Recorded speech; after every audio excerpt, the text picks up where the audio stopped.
pitcher or the batter. I think they're equal. I think all you have to do is make sure you don't make a mistake. You got 7 guys, 8 guys behind you. Make them hit the ball somewhere or strike them out. Sounds easy. This one is lifted out to center field, ranging back to the fence. The jump, the grab, and out of play with the catch. Teo Migliavaca steals one from Nick Shales. They're trying to call that a home run, but that's an out and a catch and carry in my view. Yes, mine too. Absolutely. He caught the ball before he hit the fence. Knocked the fence over after he caught the ball. So we're going to have a discussion here with our umpires, Serge Laflemme, Alan Blanchard, and Ed Otterman. It seemed very clear to us that he caught the ball at the fence and went through it as he made the catch. I don't see any argument whatsoever for this to be a home run.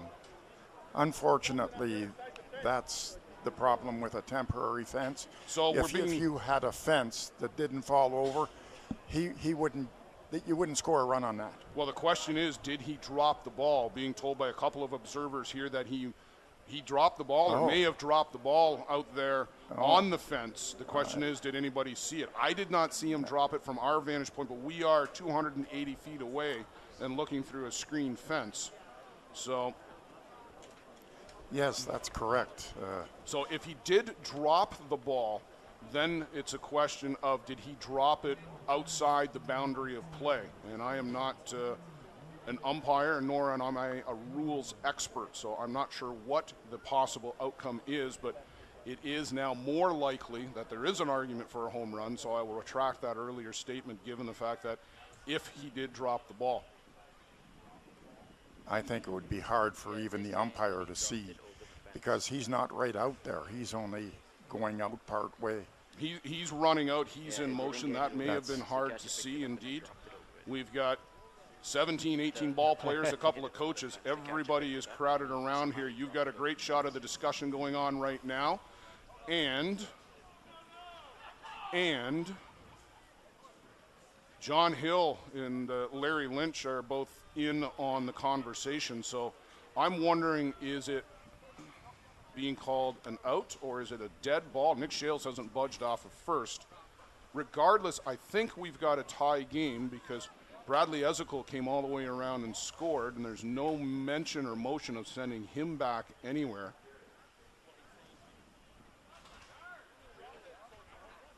Larry Lynch getting a little animated in the discussion there. You've got a better view of it than we do. John Hill leaning in. Alan Blanchard is getting a little vocal with the discussion back. There you see the shake of the head.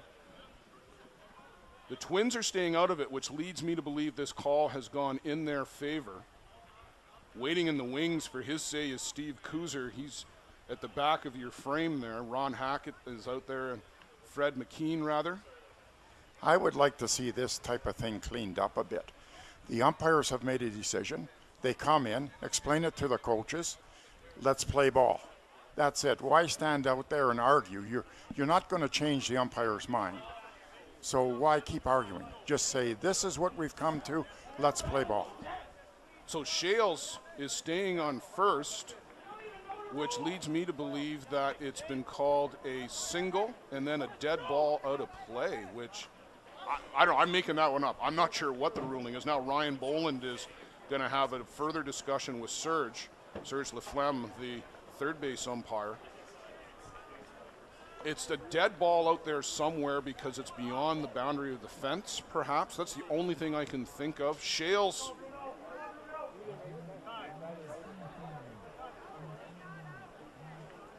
And now we're going to confirm there's still only one out. Shales still hasn't left first base. You were right when you said earlier, it seems, that he must have dropped the ball when he was out there because that's the only way he would be on first base. That's the only thing I can think of is that the other there way had to be a drop ball. The other way, if he caught it, he would be out. Yes. So you are absolutely right, Les. So a single by Nick Shales. A long single by Nick Shales. Nico Carrillo at second. We've got a tie ball game. Brad Ezekiel did come around to score. Larry Lynch still wants to have another kick at the cat here with our home plate umpire, Ed Otterman. Larry is a bit of a rules stickler. but Ed Otterman knows the book better than just about everybody. So this has been a long, long delay. And to Pete, to your point, how long do you get to continue to argue this point? The call has been made. That's exactly what I think. I think the call has been made. They discussed it.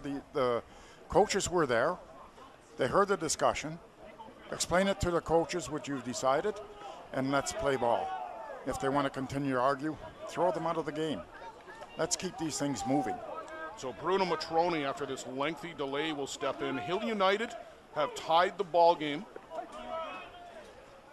and are threatening for more here in the top of the third inning. 1-1 Hill United and Kitchener Hallman Twins. And this one is lifted way foul down the left side.